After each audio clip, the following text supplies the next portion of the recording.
one and only DNVR. Two goes out to Zach, Mace, Arcade, and the bar. Three for Mr. B in that old trophy case. Number four, we're still waiting for, well, bring on the chase. Out on the field at Mile High, Broncos win is our desire. Couple with a break, brew and a friend, bleed orange and blue to the bitter end. Come and join us, DNVR. We are DNVR. We are DNVR, and we are live from Studio B. The B stands for, by golly, Colin Morikawa has done it again.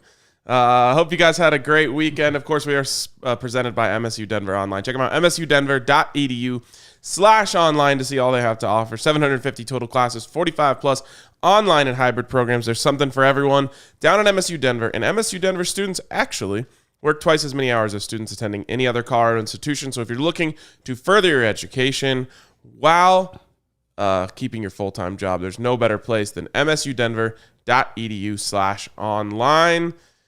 And there's no one here to save my boys because Zach is out this week. And that's his. That's it. I would feel weird saying it. You can't have different superheroes taking other superheroes' catchphrases. We just have to be us. That's all we can be is us. And yes, I had a fantastic weekend. You won some money. Yes, I did.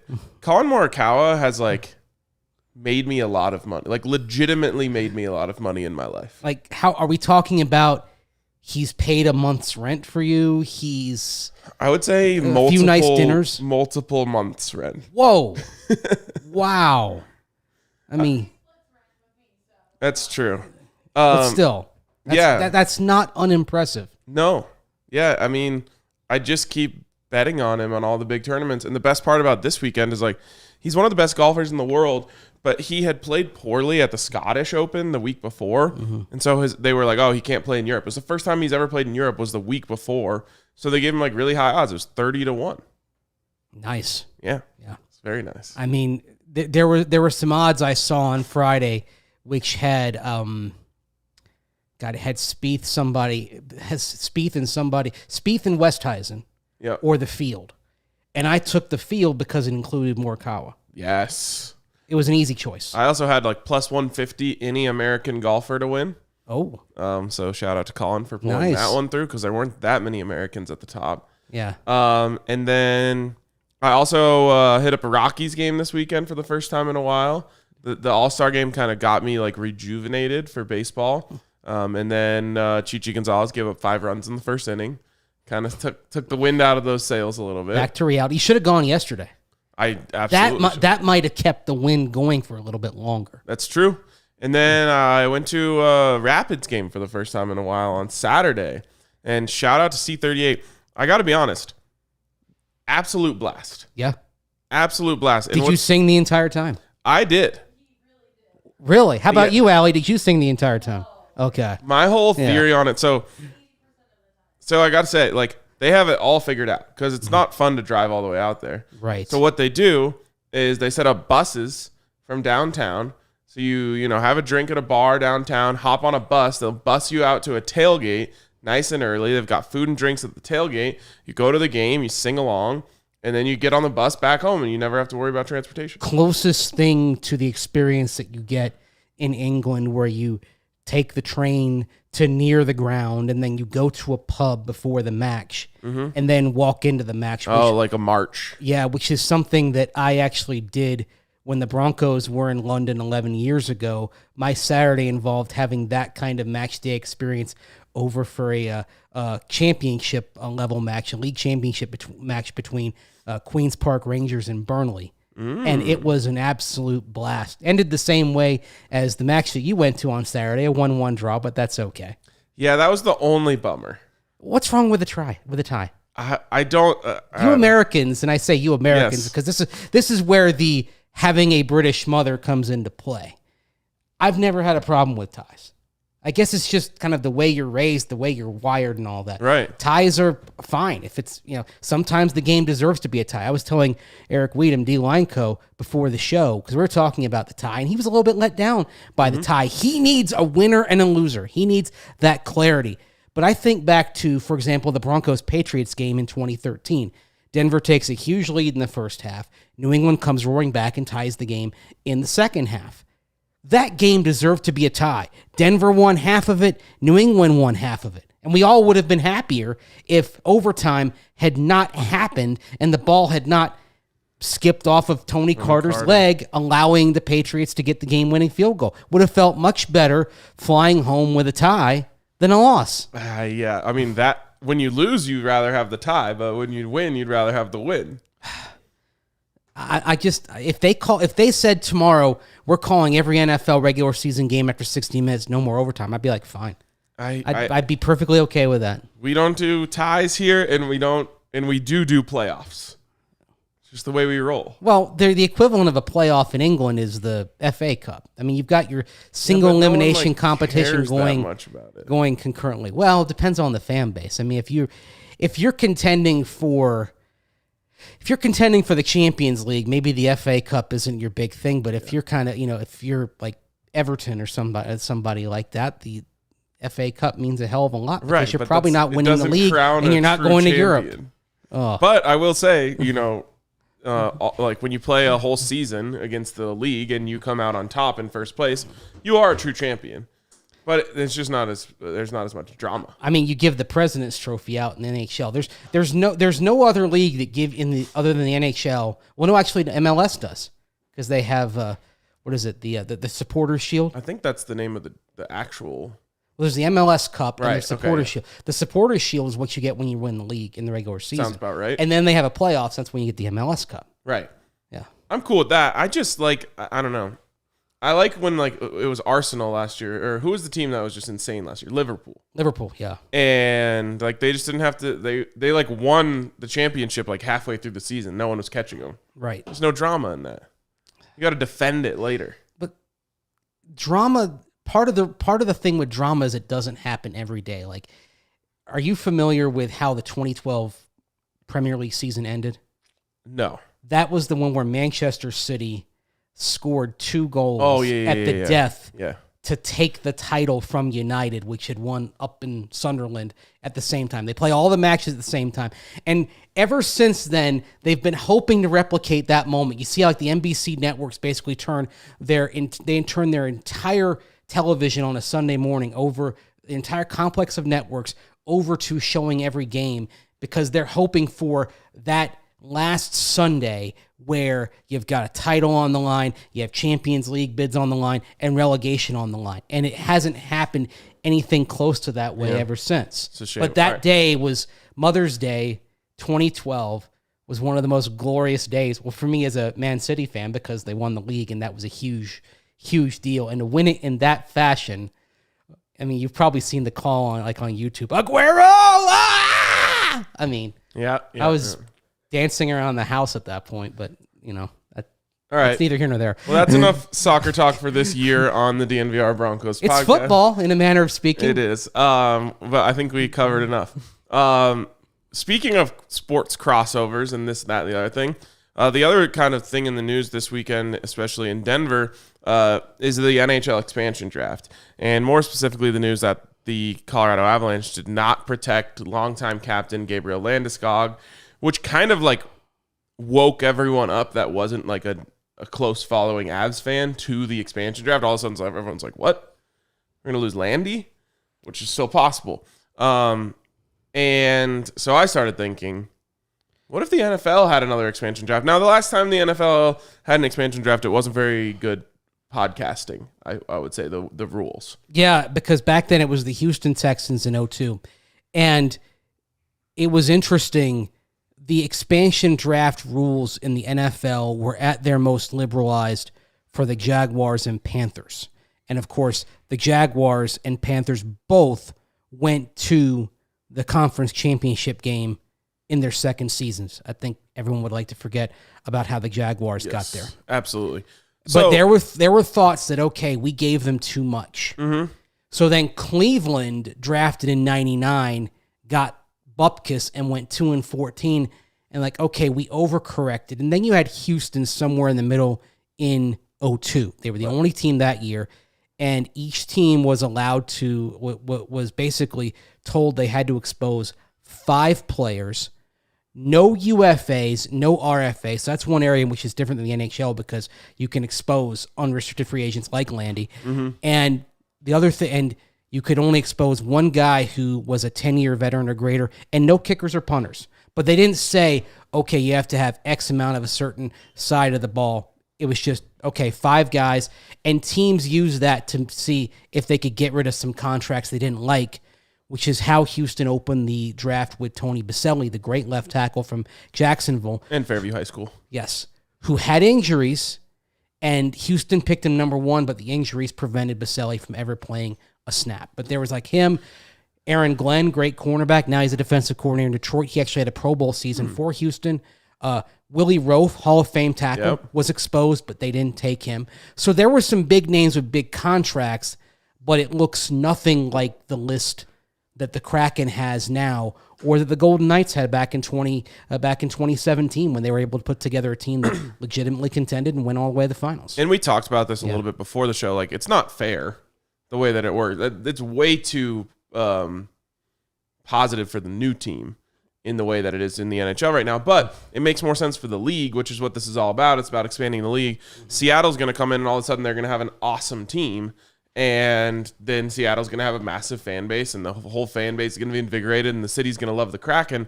So it makes sense from that standpoint. Right. So let's go for the more, as you use, liberal use of the expansion draft rules.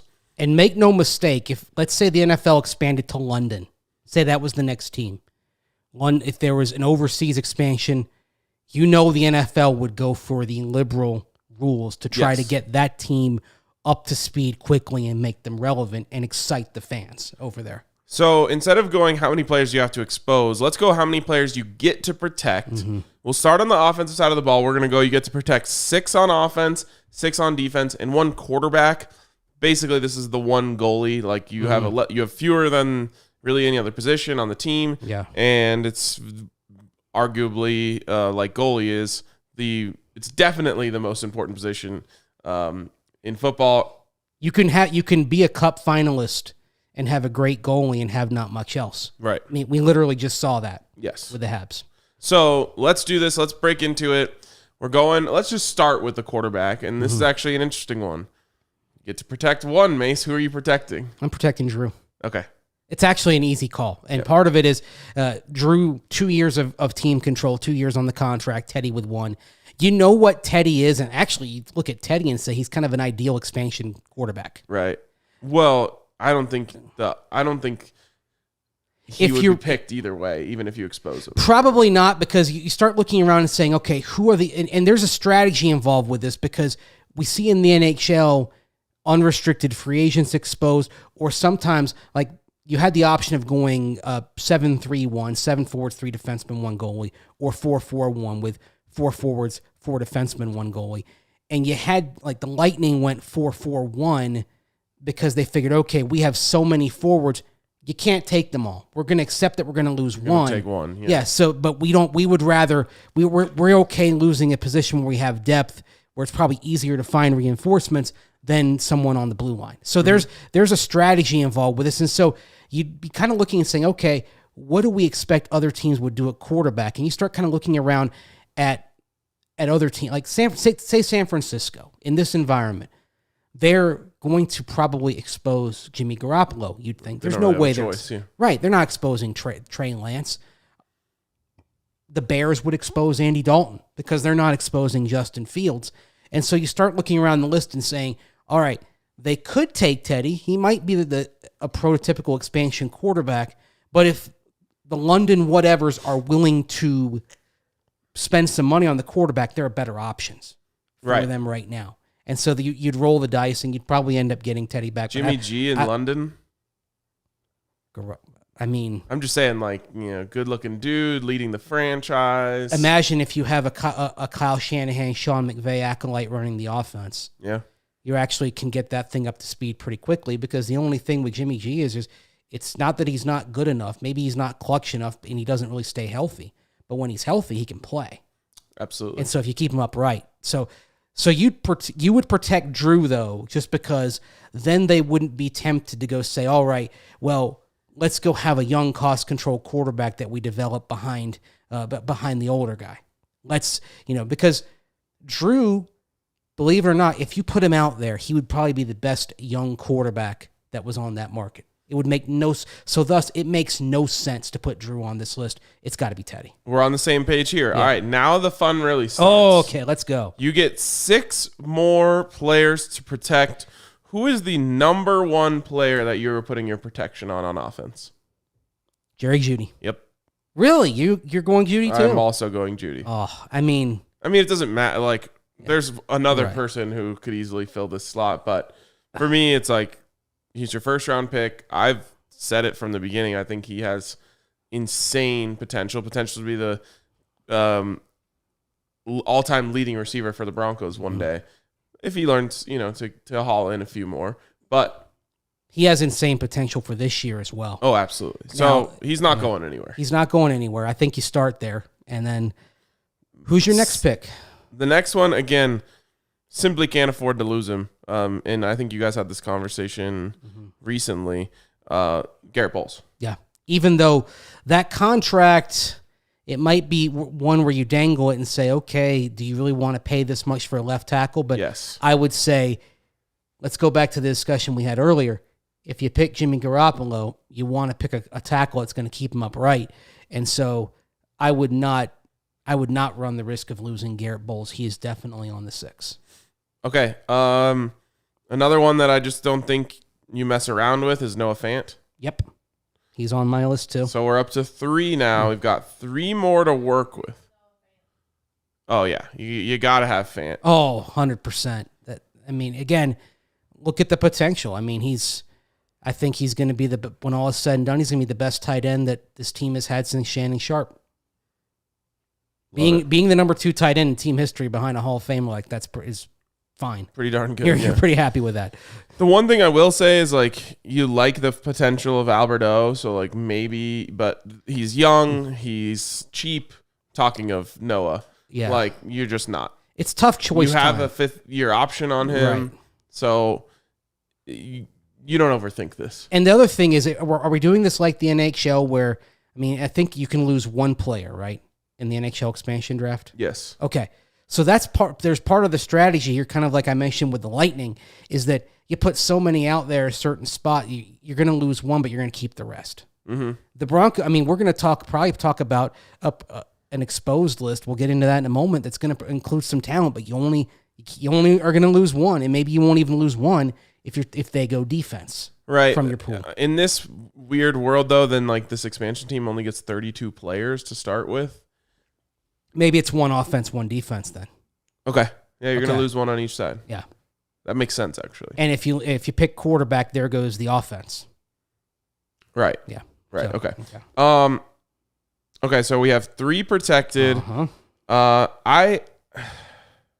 I'm just going Cortland here again. Mm-hmm. You cannot, this team doesn't have enough explosive high-level talent on the offensive side of the ball. You can't lose any. Yeah, that was an easy pick, and I thought briefly just because of the contract situation, but if you really want Cortland, you can find a way to get him back. Yes. And I think, and depending on what happens at the quarterback position, I think they're going to find a way somehow, some way to have Cortland Sutton still on this team in 22 along with Jerry Jeudy.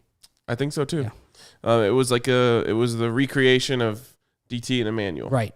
And you won a Super Bowl with those 2. And the best part is you can structure Cortland Sutton's contract to where he has the big hits, and then maybe you move on from him after a second contract, and then you start paying Jerry Jeudy huge money. Right. So you're going to get that window of about 4 years where they're together. Okay, so you now have 2 spots left. Ooh. I'm seeing, I'm seeing one that I really just don't want to let go. Davonte Williams? Yes. Wow. This is kind of boring. We've agreed on all these guys so far. Too much agreement. He was actually the first guy I put down, not because he was the top priority, but in my mind, that's kind of like, okay, I don't want there to be any controversy here. Yes. Sorry, Melvin Gordon. We love you. Great guest. We love having you as part of this team. Great to talk to you a couple weeks ago. But this is strictly kind of a contract and value thing. I don't expect that the London Broyles or the London Royals or the London whatevers are going to take on an $8 million running back. No. But so I'm expecting Melvin to come back. Yeah. So I'm protecting Javonte. All right, Mace, you've got one spot left here. Some names that are still unprotected. Dalton Reisner, Lloyd Cushenberry, Graham Glasgow, Bobby Massey, Netani Muti. Like I said, Albert Okwuegbunam. Those are the main kind of players there that are still on the board. Who are you using your last protection slot on? It's tough because, again, part of it is situational because I actually thought about using Netani Muti here. But I also think, okay, what's the worst thing that happens here is that I lose Muti and Miners, but I keep one of them. The worst thing is one of them is coming back. Right. And there may not be room for both of them anyway. So I went with Dalton Reisner. We agree once again. Oh!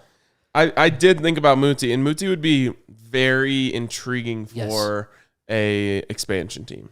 He would. Cheap, high potential, young.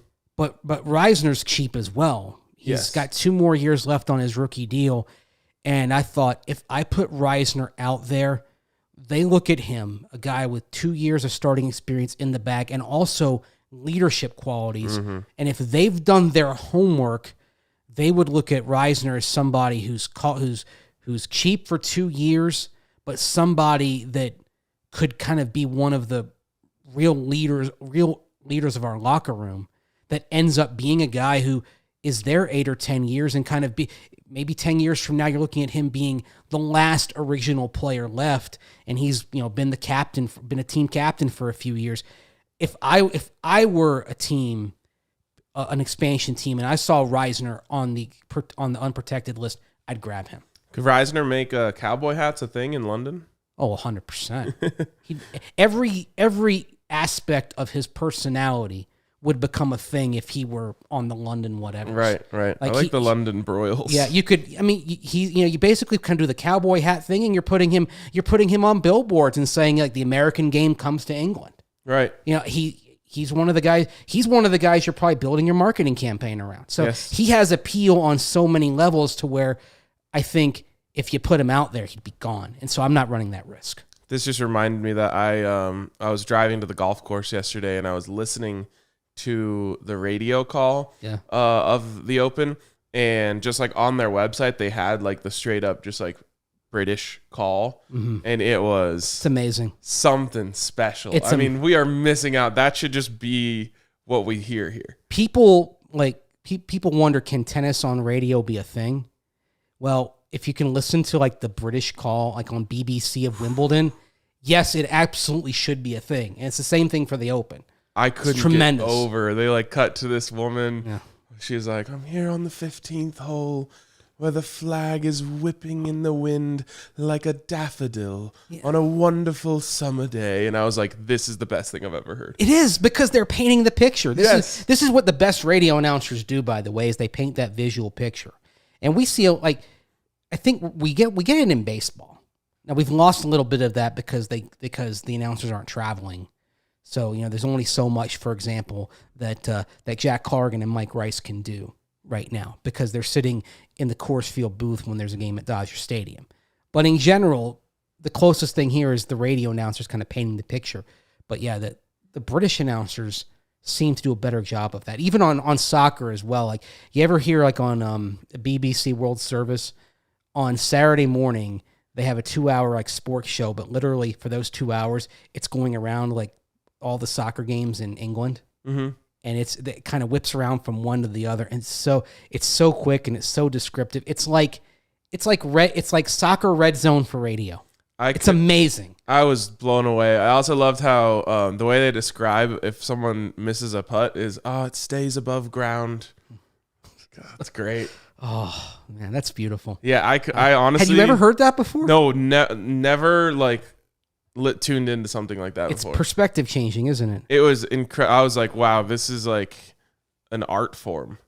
We're missing something. We are. Everyone should. I don't know if you could find like highlights of that or something somewhere. Maybe I'll try and find them and tweet them out because I was truly baffled by how good it was. Okay. So we made the same protection list on offense, which is kind of boring, but I'm looking at this from the perspective of the London Broyles or Royals. Both are good. They kind of like what was left out here for them, which is this is how they're going to feel about every team. So options that you could take, Teddy Bridgewater, Melvin Gordon, Tim Patrick, KJ Hamler, Albert Okwuegbunam, Netani Muti, Quinn Miners. I mean, there's 7 guys. There's some talent. Who are very talented football players. And you got to hit on your guy because, like, maybe you're really intrigued by KJ Hamler. Well, if KJ continues to have issues, then you missed. But, like, Tim Patrick. Yeah. The only thing with Tim. There's going to be a lot of receivers out there. Yeah, that's the thing. And I think you may look at this and say, okay, are there comparable receivers that have more years of team control? I look at that list. I come back to Moody and Miners. Yeah. Because those guys look like they're both long-term starters in the making. I'm going Moody just because you have tape of him on an NFL field. Yeah, that's fair. Not just snapping to garbage cans. Right. Now, at Miners, you do have the Senior Bowl tape, which is very good. Mm-hmm. I'm going Miners because of Moody's injury history. Yeah. And I think they're both going to be starters. I feel a bit better about Miners health-wise. So if you give me that list and I'm the London Royals, Quinn Miners, and another guy that is, you think, because for better or for worse, you're also thinking about marketability for some of these guys. And Quinn Miners is a marketable guy. Very true.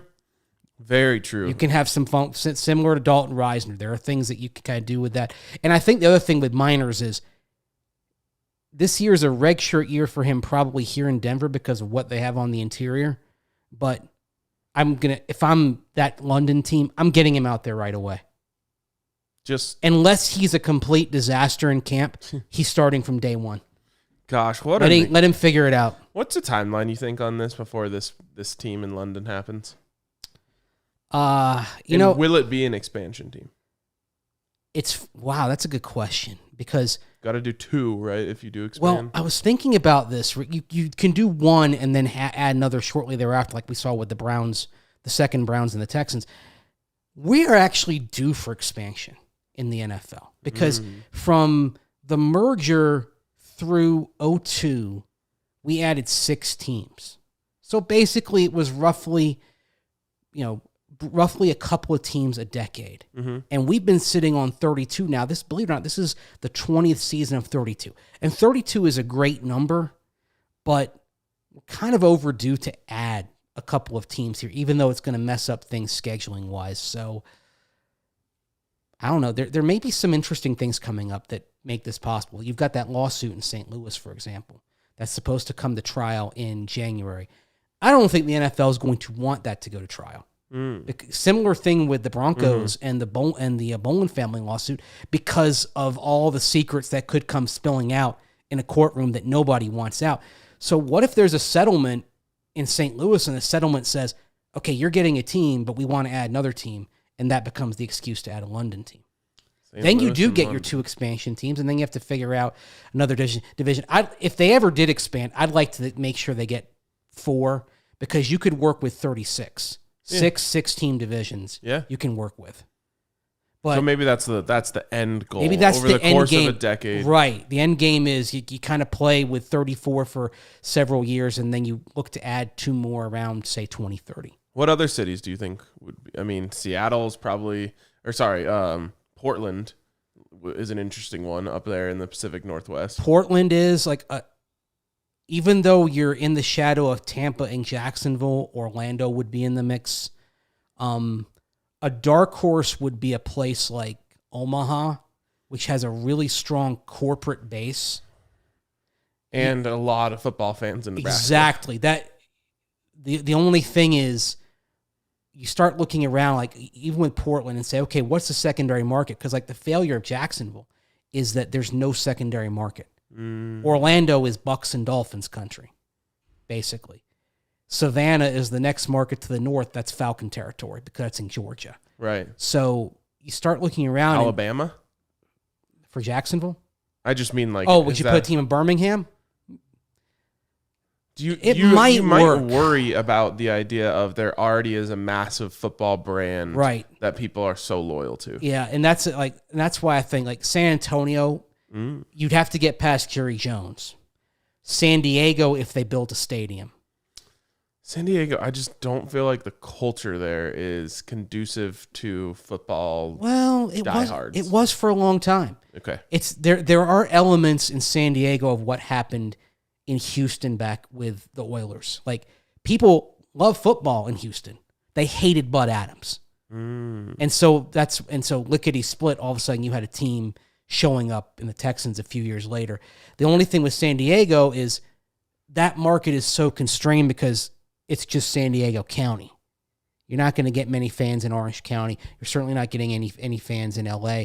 So, okay, where, it's got to be that town, and that's actually kind of something you start thinking about with a lot of these teams. Like Orlando, you'd say the same thing. Okay, you have to it's Orlando and that's it. If it's Portland, you get the state of Oregon, but I mean, what other markets do you have in Portland? I mean, right. Besides Portland and Oregon, and your fan base isn't going north because Seattle. So that's where you also start saying, okay, non-domestic markets.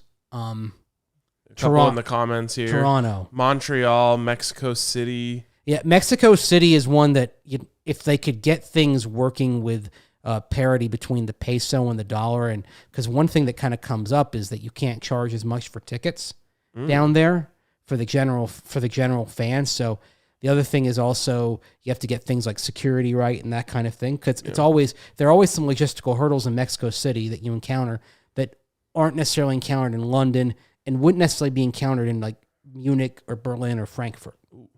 And so the other thing is, so far. Yeah, if they add a London team, you need another European team.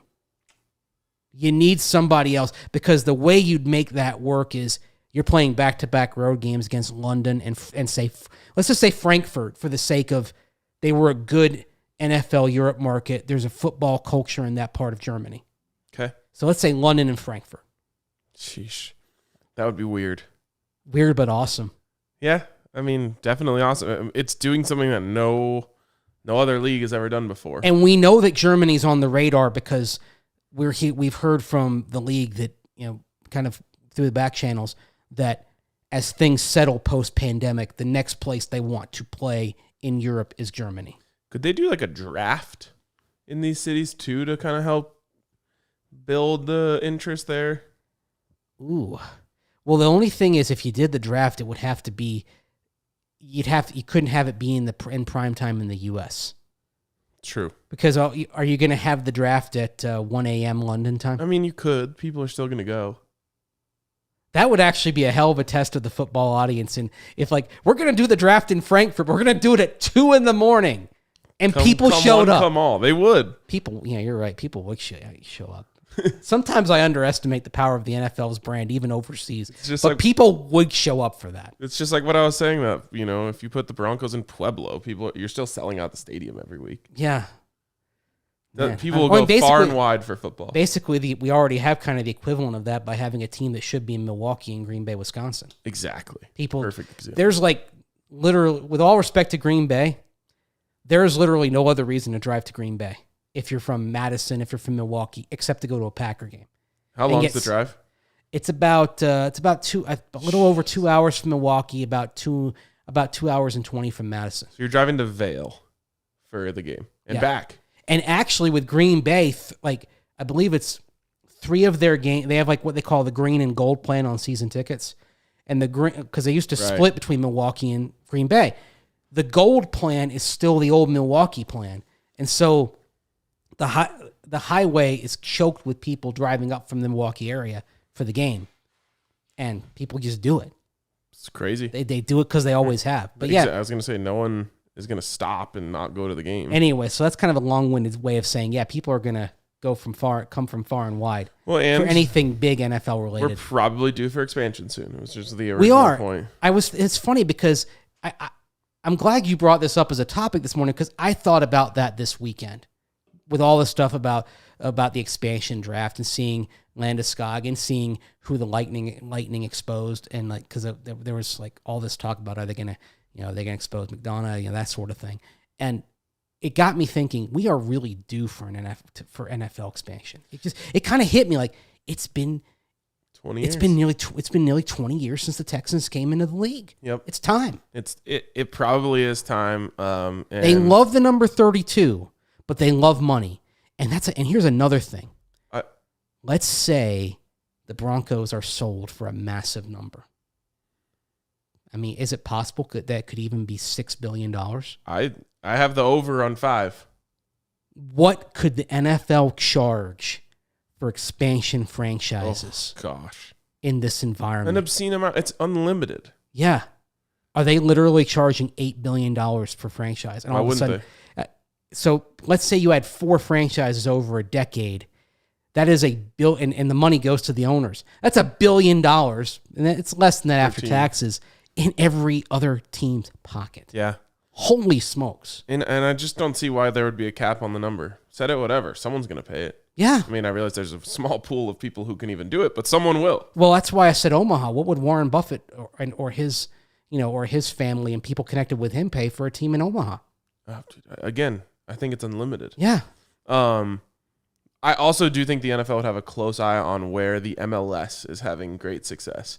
Because to me, with all due respect to the MLS, that tells me that city is sports starved. Throw us a bone, and we're going to love it. Look what happened with Seattle. The Sonics left. Yep.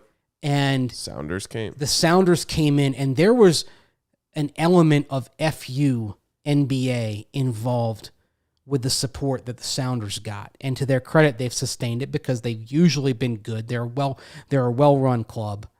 But there was kind of that element of, okay, we're going to show you. Like Seattle, to me, answer any questions about what kind of sports town it was when the Sounders came in, did so well. You mentioned Portland as a possibility. There's great support for the Timbers. Exactly. Out there. And it's because the only other thing they have is the Trailblazers. And so they were saying, like, we need something else. Whereas in Denver, there was a good crowd at the Rapids game the other night, but you don't see them being covered, like the other teams. Well, we don't even cover them here. I mean, there's an example. Because there's so many places for people to inject their sports love. Yeah. You've got all 4 of the major teams. You've got 2, you've got a Pac-12 school. You got a Power 5 school. Yeah, exactly. I mean, CU's basically the 5th major here. Right. And so you have a lot of places, whereas a place like Portland, they don't even necessarily have a high-level school out there. Well, they got Oregon State and Oregon within like an hour and a half. Is that how close? I thought Corvallis was a little further, but yeah, hour and a half, 2 hours. But okay. they're basically Portland teams for all intents and purposes. Oregon and OSU. People drive down in droves. That makes sense. I guess I just never I never mentally connect Portland and Eugene, right. But it would make sense that the same way that like in Florida, for example, the Gators, they're a home team for Orlando, Jacksonville, and Tampa. Right, and I mean, you meet people around here who just grew up in Denver, didn't go to CU, but just became CU fans because CU was good when they were young. Yeah. And that happens all the time. So, yeah, we're like this market, we're probably oversaturated. We are a little bit. I believe we are. I believe this is the smallest market that has all 5 plus a major college. I think we're smaller than the Twin Cities. Interesting. Yeah. So, anyways, there's a lot of places that it can go, and a lot of places that are I really do think to these cities that are getting MLS teams, the NFL will.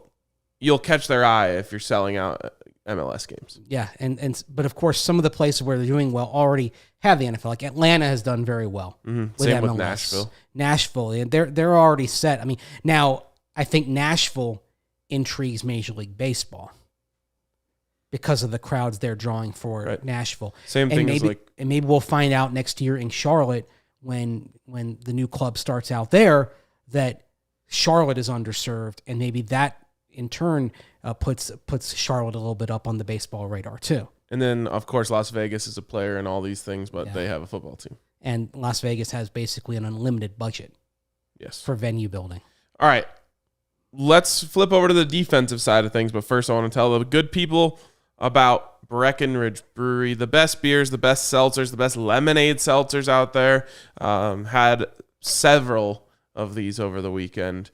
Probably a couple too many, if I'm being completely forthcoming here. They have any of the seltzers out there at Dick's Sporting Goods Park?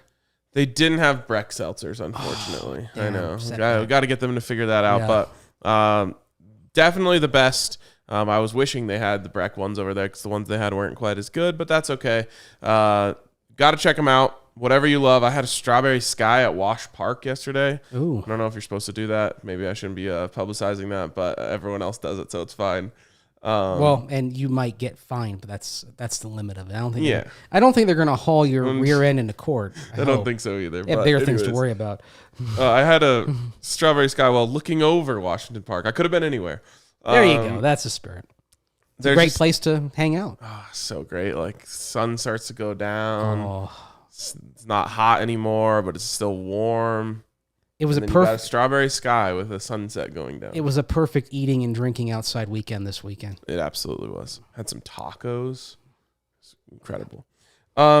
Anyways, Breckenridge Brewery, the best damn beer out there. Go check them out. Also want to tell you about Chevalier Mortgage. And you know what? It's stressful trying to buy a house right now. If you've attempted this process, you know exactly what we're talking about. The housing market is crazy in Colorado. So guess what? You should let Mike and Virginia Chevalier take the burden off this extremely difficult process. They will alleviate so much stress and worry off your plate. Chevalier Mortgage's ultimate goal is to take the stress out of buying and refinancing. They strive to give their borrowers options with their full financial picture in mind and with the highest level of integrity, always putting their borrowers first. And they have a fun perk for DNVR listeners. Visit them at DNVRmortgage.com and enter to win a free DNVR shirt or hat of your choice when you do. Most importantly, get set up with a free consultation to discuss all your options. That's DNVRmortgage.com. Mike and Virginia are also proud DNVR members. CSU alums work nights and weekends to make sure their clients are getting the best loan for their situation. As mortgage brokers, they can shop over a dozen lenders with many different products to find the right fit for you. They want their borrowers to know they are working with you and not feel bounced around. They take the time to help their borrowers be as informed as they want in every step of the process. And Mike and Virginia will take the burden off folks so they can focus on their home, their well-being in their home, and not just a house. So visit them at DNVRmortgage.com and enter to win a free DNVR shirt or hat when you do, and get set up with a free consultation. Call Virginia directly at 303-257-6578 or visit DNVRmortgage.com. Michael Chevalier, NMLS 1931006. Virginia Chevalier, NMLS 1910631. Speaking of a free DNVR t-shirt or hat, you can, of course, get that when you become a member at DNVR. There's so many more perks. You can read all of our training camp coverage, which we are going to have plenty of. You can get member-sized beers when you come down to the DNVR bar. You can get deals on merch every week. The list goes on and on and on. You guys have heard it before. If you haven't become a member yet, I don't know what you're waiting for, but please do soon. All right. Let's move on here, Mace. We are going to the defensive side of the ball. There's no special position here, so you get to protect 6 defensemen. We don't really call them that in football. Defenders, defensive players. Defensive players. And I think we might have some disagreement on this side of the ball, which would be nice. So who are you starting with? Starting with Justin Simmons. Okay, same.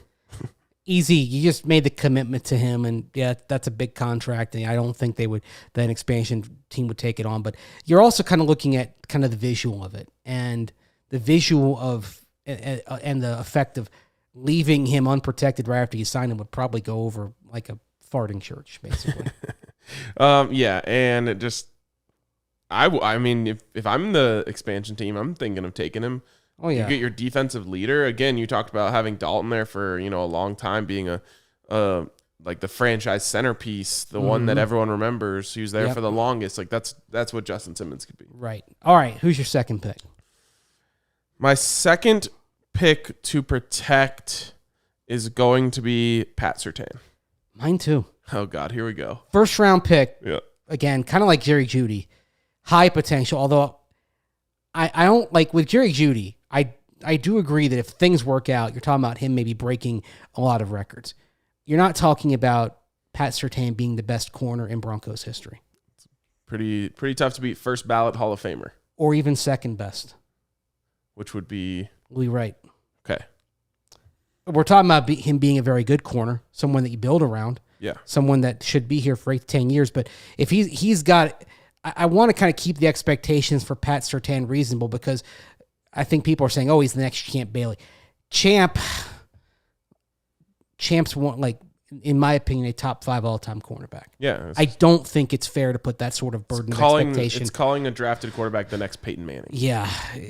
I don't think it's fair to him. I think he's a very good corner who plays a long time, and at worst, he's your number 2 corner. Like, if he is a bust, he's a solid number 2 corner. Yeah. That's the whole thing of being a safe pick, right? So right, the safest pick, Yeah. which somehow drove some people crazy. All right, third protection here. I think I'm going Bradley Chubb. Yeah. 2 more years of team control. You're rolling the dice that he can stay healthy. The only thing that would change this is if your internal medical updates aren't promising, but if he is up to speed health-wise, he's somebody you're not letting go in the expansion draft. Because if he were out there, a young pass rusher who still has potential, has been to the Pro Bowl, I would think he'd be one of the first people that the London would ever snapped up. Mm-hmm. I think so, too. All right, who do you got fourth? Fourth on my list is... So afraid you're going to say the same one I have. Fourth on my... This is where it actually gets really interesting and kind of tough.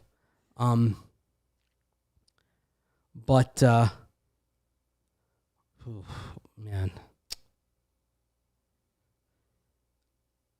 I decided to go Shelby Harris. Oh no! What I did? You did too? Yes. Sort of the same thing as Justin. The kind of the contract situation. For me, I talked about it so many times, which was when you played the Chiefs last year, close at Arrowhead. The most valuable player in that game was Shelby Harris, in my opinion. Chased down Tyreek Hill. But he was creating pressure up the middle. He knocked down multiple passes at the line. He did this when he was basically physically like 50% of himself because he was coming off of COVID. Think about that for a moment. He was winded. You could kind of see him gasping on the sideline. Clearly wasn't all the way back health-wise, but was all the way back in performance. And I left that game saying Shelby Harris is one of the most valuable players on this team. You cannot continue life without him. Because of that, there's just no way I can not protect him here. You just signed him. He's going to be here a while, and I think he is a deeply, deeply important piece of this defense. Yeah. Who's next for you? Next for me is going to be Draymond Jones. Wow. Did you look at my list before we did this? I did not look at your list. Yeah. There's a reason why whenever there's been kind of a talk about what would be given back if somehow a trade for Aaron Rodgers happened, why you see the name Draymond Jones kicked around, and that is that promising interior pass rushers are hard to find. Yep. And he's already put together a 6-sack season. Frankly, I think he's on a Jarrell Casey trajectory. And if he were to have a career similar to that of Jarrell Casey, you'd be thrilled. And you're an expansion team, you would take that guy in a heartbeat. Of course. So it's a premium skill set that he has. And we've seen enough glimpses to where you don't want to let him go. And because he's an interior pass rusher, that means he's a defensive lineman who isn't coming off the field when you go sub package. Now, of course, you're only losing one defensive player off of this, right? Mm-hmm. So this is the philosophy of saying, all right, we're going to lose somebody of value, but we're only going to lose one guy of value. So that leaves us with one more protection available. Uh-huh. And listen to the list of players that are still out there. Mike Purcell, Alexander Johnson, Josie Jewell, Kyle Fuller, Ronald Darby, Kareem Jackson, Bryce Callahan, Malik Reed. Mm-hmm. Did I say Von Miller? You didn't say Von Miller. Von Miller is still unprotected, and you have one more stamp to use. Now, my thought on this is a lot of these people only have 1 year left. Kareem Jackson 1 year, Kyle Fuller 1 year, Bryce Callahan 1 year. Yes. So you've got some really, and of course Von Miller 1 year. You've got some high. Even Malik Reed is 1 year because he's an RFA. Right. Alexander Johnson 1 year. 1 year. Josie Jewell 1 year. 1 year. So all of these guys are essentially 1 year players. You do have Mike Purcell signed. Still. Purcell's a multi-year guy. Darby's a multi-year guy. So it's not as simple as just saying like, oh, let's take the guy with the expiring contract, because there's a lot of those here. And because of that, well, I think he's the ultimate, if you're going to compare someone to Gabriel Landeskog and the Avs leaving him out there, well, that's what Von Miller is. But because my options are pretty wide here, I'm not exposing Von Miller. I'm not doing it. He's getting my protection. I'm keeping the defensive line and outside linebackers together. You need that pass rush. And there's a little bit of sentimental. He's one of 3 Super Bowl MVPs in the franchise's history. We're not letting him go in an expansion draft. Yeah, I thought about that, but I also thought about, okay, if I'm London and I'm looking at this list, who am I taking? And I see a guy who's going to be an RFA, so potentially 2 years of team control, who just had an 8-sack season, just had a productive year. Looks like he can do even more than that in the future. And if Malik Reed were out there and I'm London, I'm probably taking Malik Reed. Aren't you okay with that if you're the Broncos? You don't love it. I hate, but I'm also I'm more. I'll tell you this: I'm more okay losing Kyle Fuller than Malik Reed, because Fuller's probably only a 1 year guy. And oh, by the way, you're really deep. Like on this list right now, I've got Kyle Fuller, Bryce Callahan, Ronald Darby. So maybe I lose one of them, right? Mm-hmm. But I've still got Pat Surtain and then OJ Moody as my 4th. Right. I wouldn't feel good about OJ Moody being the 1 or the 2 just yet. I feel comfortable with him as a 4. Mm-hmm. So I put Miller on the exposed list and said, okay, that I don't know if they're going to want to take on a $22.125 million contract. Contract is your best defense. I'm rolling the dice that out of this list, they're not going to take Vaughn, they're not going to take Ronald Darby. I'm saying that they're probably going to take. They're probably not going to take Kareem Jackson because of his age. Mm-hmm. They're probably I probably accept that I'm losing Kyle Fuller out of this list because he's 1 year. It's a reasonable contract for a high level player, but I'm also saying, all right, I'm going to put Pat Surtain out there, assume that he grows up. I would rather have that than run the risk of losing Malik Reed, because if Malik Reed were on this expansion list and I'm London, I'm taking Malik Reed. Fair enough. Vaughn is a emotional person.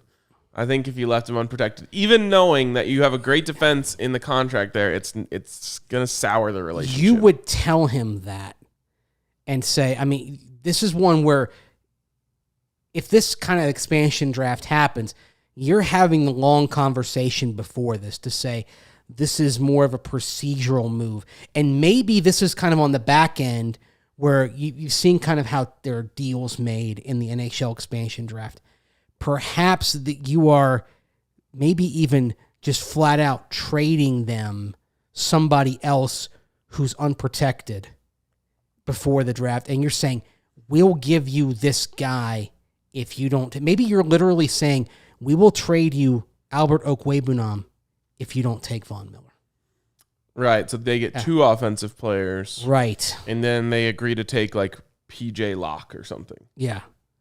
Or maybe even like they'll take like Josie Joel, Alexander Johnson, and you're going to plug either Justin Strnad or Baron Browning in there. You're going to run a majority of your snaps in sub package anyway. Fair. So I think there's a way you can do that where you can kind of make sure that Vaughn takes this sort of move and doesn't get upset by it.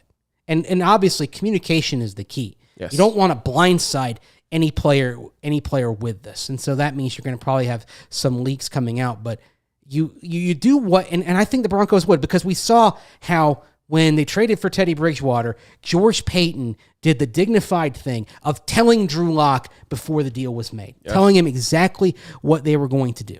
We've kind of made the compare and contrast between the Packers and Rodgers not kind of giving him a heads up on Jordan Love to the Broncos making sure that Drew knew what was happening before he read about it or saw it somewhere else. I'll never forget when I broke the news inadvertently to Isaiah McKenzie that he had lost his punting job. Right. And what just shows you how kind of dysfunctional things were at that moment organizationally. I was like, do you have any reaction? He was like, I'm just hearing this for the first time. So things that would not happen with the Broncos in 2021. No. That's a good thing. Because you're more organized at the top now in terms of Vic Fangio as the coach, and then George Paton. They wouldn't do that. So, man, well, we were 12 out of 13 we agreed on. We saved the best for last. Yes. Because we saved the disagreement. Yes, and it wasn't even done on purpose. No, but I think it's kind of interesting, sort of how obvious some of these moves come in light of in light of what the way contracts are. Now, the other thing that I think is interesting is we protected Pat Surtain, and we protected Javonte Williams. We didn't protect any of the other guys, and maybe there would be something in play that said, "All right, it's 6-6, and if it's before the rookie draft, your picks are exempt." It's more likely though that an expansion draft would probably take place right around the combine. Right, that makes more sense. Kind of, and very similar to the NHL calendar. It's we're going to have the Kraken picking this week before free agency. Mm-hmm. So they may literally have some agreements to pick some guys who are going to become an unrestricted free agents to just kind of say, okay, well, we'll take this guy. Maybe you'll get a draft. There'll be a draft pick that we pick up, that sort of thing. So you don't compensatory thing. There are some moves on the back end that will be made, and I'm sure if you had the NFL structuring expansion draft like this, there are moves that could be made. It would be fascinating if it was kind of the 6-6-1 like this, because a team, I think you could build a good team that pushed for the playoffs right away with 6-6-1. Right. I mean, yeah, you're coming away with two good players from the Broncos. Yeah. And so that means you're coming away with 64 probably pretty solid players. Do you even, if you're the league, the NHL gave two options: 7-3-1, 7 forwards, 3 defensemen, 1 goalie, or 4-4-1, 4 forwards, 4 defensemen, 1 goalie. Do you give multiple options? Do you say 6-6-1, but maybe you give the option of going heavy on offense, and maybe it's 7-4-1, right? As well. Or do you break it down by position? So you can have one quarterback, 1 running back, 2 wide receiver, that's the way. Teams would balk at the only 2 wide receivers because the way 3 wide is becoming more of a default base package. They'd say, well, you're taking away a starter here. But so no one's protecting 3 wide receivers out of their 6, I don't think. I think what would happen is you'd combine the receivers and the tight ends. And you'd say, all right, you can protect or running backs. Because you'd have 4 fullbacks in there as well, because some teams like the Niners still run fullback. So you say 1 quarterback, 5 O-linemen, 5 skill guys. Or do you make him say, all right, you've got to leave a starter unprotected, so it's going to be 1 quarterback, 4 skill guys, 4 O-linemen. So everybody is leaving a starter out there. And then in front set, and then on the defense in front 7, it's 5 out of 7 to kind of account for 4-3-3-4, and then it's either 3 or 4 defensive backs. That's interesting. Yeah, that's something that may be a compromise. 6-6-1 would be amazing for the expansion teams, but the NFL has so many of those old school people that might say oh, well, we're not going to, we're not going to only protect 13 guys. No. Yeah. I mean, these are the same people that, that keep us from having so many nice and cool things. At least we got the throwback unis back. Thank God. Can't wait for that next year. Can't wait for that. And I can't wait for the rest of this show, which is going to take place on the podcast side of things. So if you want to tune in, make sure you go over to iTunes or anywhere you download podcasts. Just type in Broncos. We're the first one that comes up. Slight flex. But either way, you can also catch us right back here on YouTube on Wednesday, and you can catch tomorrow's show exclusively in podcast form. So make sure you tune into that. Thanks to everyone who joined us. Thanks to everyone who hopped into the conversation in the comments, and we'll talk to you tomorrow.